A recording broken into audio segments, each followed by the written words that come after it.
Hello friends, welcome back to Pooja Gowda designs. ಇವತ್ತು ನಾನು ಈ ವಿಡಿಯೋದಲ್ಲಿ ಡೈಲಿ ವೇರ್ ಮಾಡುವಂತಹ ಸಿಂಪಲ್ ಆಗಿರುವಂತಹ ಅಂಬ್ರೆಲಾ ಫ್ರಾಕ್ನ ಯಾವ ತರ ಕಟ್ ಮಾಡಿ ಸ್ಟಿಚ್ ಮಾಡ್ಕೋತೀನಿ ಅಂತ ತಿಳಿಸ್ಕೊಡ್ತೀನಿ. ಪ್ಲೀಸ್ ವಿಡಿಯೋನ ಕೊನೆವರೆಗೂ ನೋಡಿ. ಈ ವಿಡಿಯೋ ನಿಮ್ಗೆ ಇಷ್ಟ ಆಗುತ್ತೆ ಅಂತ ಅನ್ಕೊಂಡಿದ್ದೀನಿ. ಇಲ್ಲಿ ನಾನು 3 ಮೀಟರ್ ಕ್ರೇಪ್ ಫ್ಯಾಬ್ರಿಕ್ ನ ತಗೊಂಡಿದ್ದೀನಿ. ಇಲ್ಲಿ ಮೊದಲಿಗೆ ನಾನು ಟಾಪ್ ಪಾರ್ಟ್ ನ ಮಾರ್ಕ್ ಮಾಡ್ಕೋತೀನಿ. ಇಲ್ಲಿ ಟಾಪ್ ನ ಮಾರ್ಕ್ ಮಾಡೋಕೆ ಅಂತ ಫ್ಯಾಬ್ರಿಕ್ ನ 4 ಫೋಲ್ಡ್ ಮಾಡಿ ಇಟ್ಕೊಂಡಿದ್ದೀನಿ. ಇದು ಓಪನ್ ಸೈಡ್ ಆಗಿದೆ ಹಾಗೂ ಇದು ಕ್ಲೋಸೆಡ್ ಸೈಡ್ ಆಗಿದೆ. ಇಲ್ಲಿ ಟಾಪ್ ಲೆಂತ್ ನ 14.5 ಇಂಚ್ಗೆ ತಗೊಂಡಿದ್ದೀನಿ.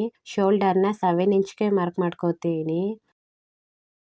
ಆರ್ಮೋಲ್ ನ ಕೂಡ 7 ಇಂಚ್ಗೆ ಮಾರ್ಕ್ ಮಾಡಿ ಗೆರೆ ಎಳೆದು ಸೇರಿಸ್ಕೋತೀನಿ.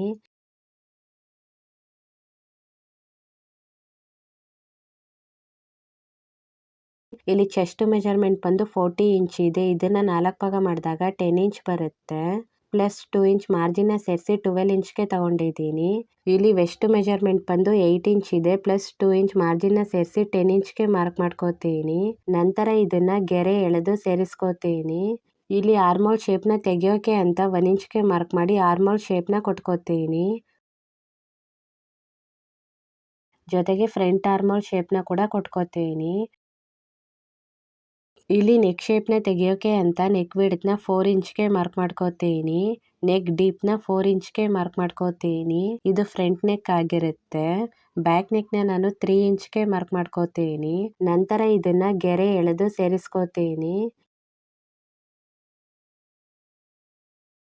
ಇವಾಗ ನೆಕ್ ಶೇಪ್ ನ ಕೊಟ್ಕೋತೀನಿ.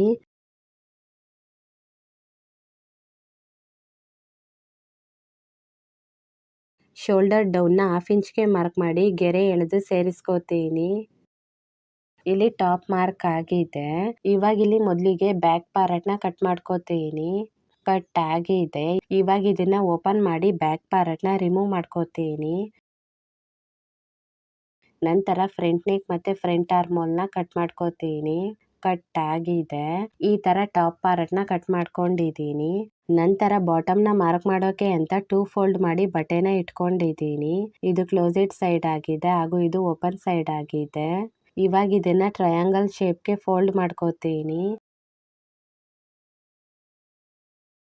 ಇಲ್ಲಿ ವೆಸ್ಟ್ ಮೆಜರ್ಮೆಂಟ್ ನ ಮಾರ್ಕ್ ಮಾಡ್ಕೋತೀನಿ. ಇಲ್ಲಿ 10 ಇಂಚ್ಗೆ ಮಾರ್ಕ್ ಮಾಡ್ಕೋತೀನಿ. ಟಾಪ್ ಅಲ್ಲಿ ಕೂಡ ವೆಸ್ಟ್ ಮೆಜರ್ಮೆಂಟ್ ನ 10 ಇಂಚ್ಗೆನೆ ತಗೊಂಡಿದ್ದೀನಿ. ಮಾರ್ಕ್ ಆಗಿದೆ. ಈ ಮಾರ್ಕ್ ಲೆಂತ್ ಬಂದು 12 ಇಂಚ್ಗೆ ಬರುತ್ತೆ. ಸುತ್ತ ನಾನು 12 ಇಂಚ್ಗೆ ಮಾರ್ಕ್ ಮಾಡ್ಕೋತೀನಿ.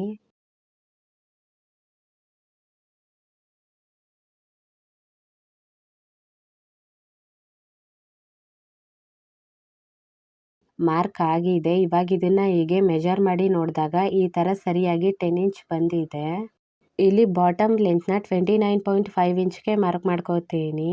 ಇಲ್ಲಿ ಟೋಟಲ್ ಫ್ರಾಕ್ ಲೆಂತ್ ಬಂದು 44 ಇಂಚ್ ಇದೆ. ಇದರಲ್ಲಿ ನಾನು 14.5 ಇಂಚ್ ನ ಟಾಪ್ಗೆ ಅಂತ ತಗೊಂಡಿದ್ದೀನಿ. ಇನ್ನು ಬಾಟಮ್ಗೆ ನಾನು 29.5 ಇಂಚ್ ತಗೋತೀನಿ.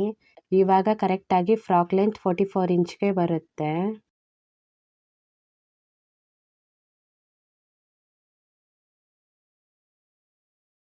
ಇದ್ರ ಮುಂದೆ ಕೂಡ 29.5 ಇಂಚ್ಗೆ ಮಾರ್ಕ್ ಮಾಡ್ಕೋತೀನಿ. ಮಾರ್ಕ್ ಆಗಿದೆ. ಇವಾಗ ಇದನ್ನ ಕಟ್ ಮಾಡ್ಕೋತೀನಿ.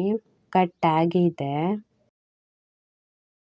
ಇವಾಗ ಈ ಕಟ್ ಆಗಿರೋ ಬಾಟಮ್ ನ ಓಪನ್ ಮಾಡಿ ನೋಡಿದಾಗ ಈ ತರ ಕಾಣುತ್ತೆ. ಇಲ್ಲಿ 2 ಪೀಸ್ ಬಂದಿದೆ. ಇದು ಫ್ರಂಟ್ ಸೈಡ್ ಆಗಿರುತ್ತೆ. ಒಂದು ಬಂದು ಬ್ಯಾಕ್ ಸೈಡ್ ಆಗಿರುತ್ತೆ. ಈ ತರ ಬಾಟಮ್ ನ ಕಟ್ ಮಾಡ್ಕೊಂಡಿದ್ದೀನಿ. ನಂತರ ಸ್ಲೀವ್ ನ ಮಾರ್ಕ್ ಮಾಡೋಕೆ ಅಂತ ಬಟ್ಟೆನ 4 ಫೋಲ್ಡ್ ಮಾಡಿ ಇಟ್ಕೊಂಡಿದ್ದೀನಿ. ಇದು ಕ್ಲೋಸೆಡ್ ಸೈಡ್ ಆಗಿದೆ ಹಾಗೂ ಇದು ಓಪನ್ ಸೈಡ್ ಆಗಿದೆ. ಇಲ್ಲಿ ಸ್ಲೀವ್ ಲೆಂತ್ ನ 11 ಇಂಚ್ಗೆ ತಗೊಂಡಿದ್ದೀನಿ. ಸ್ಲೀವ್ ವಿಡ್ತ್ ನ 10 ಇಂಚ್ಗೆ ತಗೊಂಡಿದ್ದೀನಿ.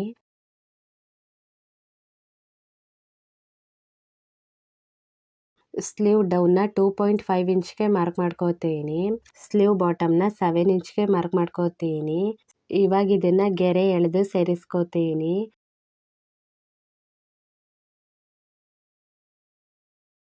ನಂತರ ಸ್ಲೀವ್ ಶೇಪ್ ನ ಕೊಟ್ಕೋತೀನಿ.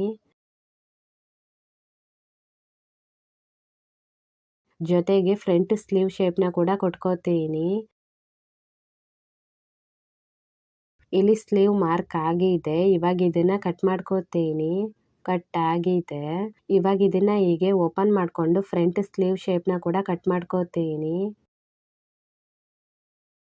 ಕಟ್ ಆಗಿದೆ. ಈ ತರ ಸ್ಲೀವ್ ಕಟ್ ಮಾಡ್ಕೊಂಡಿದ್ದೀನಿ. ಇಲ್ಲಿ ಪೂರ್ತಿಯಾಗಿ ಅಂಬ್ರೆಲಾ ಫ್ರಾಕ್ ಕಟ್ ಆಗಿದೆ. ನಂತರ ಈ ಫ್ರಾಕ್ ನ ಸ್ಟಿಚ್ ಮಾಡ್ಕೋತೀನಿ. ಇಲ್ಲಿ ಮೊದಲಿಗೆ ಟಾಪ್ ನ ಸ್ಟಿಚ್ ಮಾಡೋಕೆ ಅಂತ ಬಟ್ಟೆನ ಸೀದಾ ಇಟ್ಕೊಂಡಿದ್ದೀನಿ.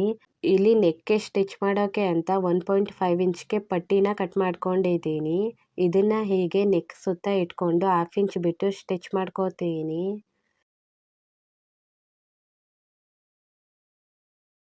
ಬ್ಯಾಕ್ ಪಾರ್ಟ್ ಟಾಪ್ಗೂ ಕೂಡ 1.5 ಇಂಚ್ಗೆ ಪಟ್ಟಿನ ನೆಕ್ ಸುತ್ತ ಇಟ್ಕೊಂಡು ಸ್ಟಿಚ್ ಮಾಡ್ಕೋತೀನಿ. ಸ್ಟಿಚ್ ಆಗಿದೆ. ಇಲ್ಲಿ ಕರೆಕ್ಟಾಗಿ ಫೋಲ್ಡ್ ಆಗಲಿ ಅಂತ ಹೀಗೆ ಸಣ್ಣ ಸಣ್ಣದಾಗಿ ಕಟ್ ಮಾಡ್ಕೋತೀನಿ.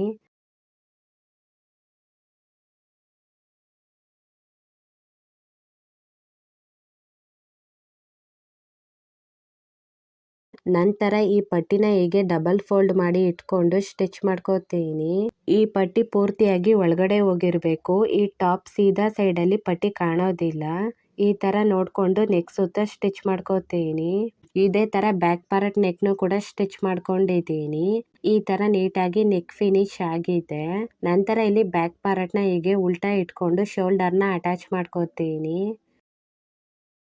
ಶೋಲ್ಡರ್ ಅಟ್ಯಾಚ್ ಆಗಿದೆ. ಜೊತೆಗೆ ನಾನು ಸ್ಲೀವ್ ನ ಕೂಡ ಇಟ್ಕೊಂಡಿದ್ದೀನಿ. ಇಲ್ಲಿ ಫ್ರಂಟ್ ಸೈಡ್ ಬರೋ ಹಾಗೆ ಬ್ಯಾಕ್ ಸೈಡ್ ಬರೋ ಹಾಗೆ ಇಟ್ಕೊಂಡಿದ್ದೀನಿ.